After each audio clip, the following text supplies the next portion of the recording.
নমস্কাৰ এই মুহূৰ্তত অসমবাসী ৰাইজক আজিৰ কেইবাটাও গুৰুত্বপূৰ্ণ খবৰ দিবলৈ লৈছো যদি নাজানে তেন্তে বিপদত পৰিব পাৰে আৰু ইয়াৰ লগতে বাংলাদেশৰ শেখ হাসিনা পলায়ন কৰিছে ভাৰতলৈ আৰু কেইবাটাও আঁচনিৰ কথা ঘোষণা কৰিছে ভাৰতৰ প্ৰধানমন্ত্ৰী আৰু অসমৰ মুখ্যমন্ত্ৰী হিমন্ত বিশ্ব শৰ্মা ছাৰে মই অভিষেক জনাইছো সেই ভিডিঅ'টোত এটা লাইক কৰি সম্পূৰ্ণকৈ চাই থাকিব আজিৰ প্ৰথমটো খবৰ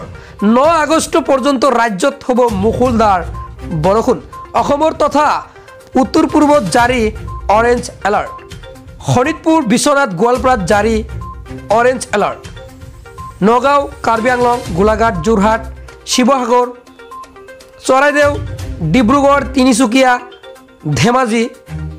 লখিমপুৰ মাজুলী দৰং মৰিগাঁও তামুলপুৰ উদালগুৰি কামৰূপ এই সময়ত য়েলো এলাৰ্ট জাৰি বাক্সা বজালী নলবাৰী বৰপেটা বঙাইগাঁও কামৰূপ মহানগৰ ডিমা হাছাও কাছাৰ হাইলাকান্দি কৰিমগঞ্জ কাৰ্বি আংলং এই সময়ত য়েলো এলাৰ্ট জাৰি কৰিছে ৰাজ্যত প্ৰান্তে প্ৰান্তে মুখলধাৰ বৰষুণ হ'ব আৰু তাৰ বাবে আপোনালোকে এতিয়া বাহিৰলৈ নোলাব মহানগৰীৰ বিভিন্ন প্ৰান্তত কৃত্ৰিম বান হ'বলৈ গৈ আছে GS road zoo road Chandmari Ulubari পানীৰ তলত গৈছে পৰৱৰ্তী খবৰ নতুনকৈ অৰুণোদয় আঁচনিৰ বাবে আবেদন কৰা সকলোলৈ সুখবৰ দিলে 1 ছেপ্টেম্বৰৰ পৰা নতুনকৈ হাজাৰ হাজাৰ অৰুণোদয় হিতাধিকাৰী নিৰ্বাচিত হ'ব অৰুণোদয়ৰ যোগ্য হিতাধিকাৰী নিৰ্বাচনৰ বাবে গঠন কৰা হ'ব বিশেষ কমিটি প্ৰতিটো বুথ কেন্দ্ৰত গঠন কৰা হ'ব 3জনীয়া কমিটিৰ দল 15 দিনৰ ভিতৰত প্ৰতিটো বুথ কেন্দ্ৰত নিযুক্ত কৰা হ'ব 3জনীয়া কমিটি প্ৰতিটো বুথৰ বিপৰীতে যোগ্য হিতাধিকাৰী নিৰ্বাচন কৰা হ'ব অৰুণোদয়ৰ বাবে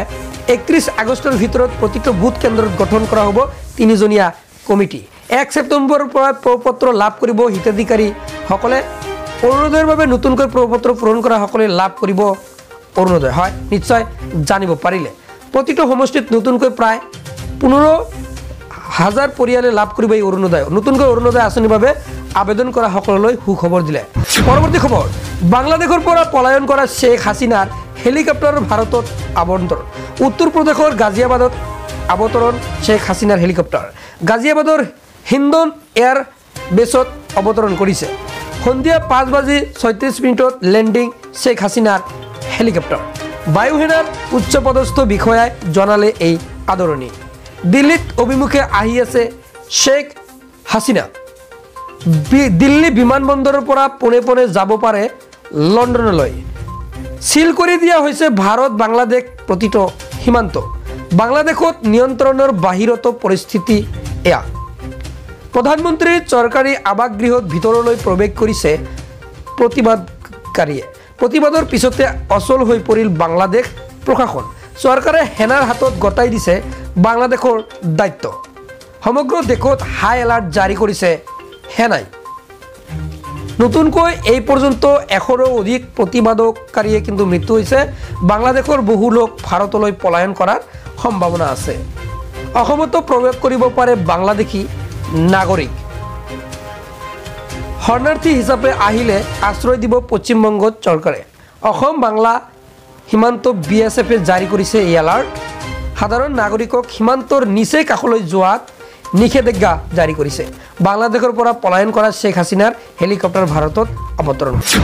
পৰৱৰ্তী খবৰ প্ৰতিমাহে মহিলাক 4,000 টকাকৈ প্ৰদানৰ ঘোষণা চৰকাৰে লাখ লাখ মহিলালৈ বৃহৎ আৰ্থিক সাহায্য ঘোষণা কৰিলে চৰকাৰে লাখ লাখ মহিলাৰ বাবে নতুন আঁচনি ঘোষণা ৰাজ্য চৰকাৰৰ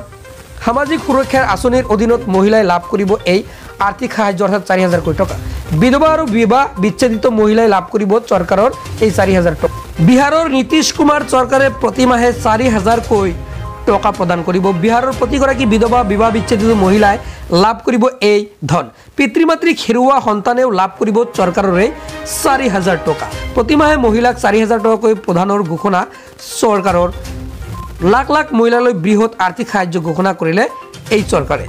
লাখ লাখ মহিলাৰ বাবে নতুন আঁচনি ঘোষণা ৰাজ্য চৰকাৰৰ